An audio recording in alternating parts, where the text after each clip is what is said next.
Double column tie este o structură care e foarte des întâlnită în bondage și este foarte versatilă. O putem folosi pe orice două coloane din corp. Două coloane, două coloane, două coloane, două coloane.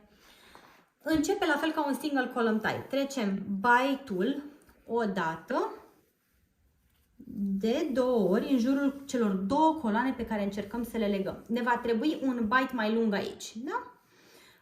Vom vedea exact aceeași structură ca la single column tie. Bite-ul foarte lung se duce într-o direcție, pe centru avem un rând de sfori și working end-ul, adică restul sforii cu care mai putem lucra, se va duce în cealaltă direcție. Acum, vom trece bite-ul peste sfori, dar de data aceasta ne vom duce pe la spate să cuprindem și capătul din spate al acestui mare single column tie. Revenim în față și dacă vrem să facem acest double column tie mai sigur și ca el să nu se miște din loc, ne vom învârti odată în jurul acestei fricții de aici, cu bite-ul.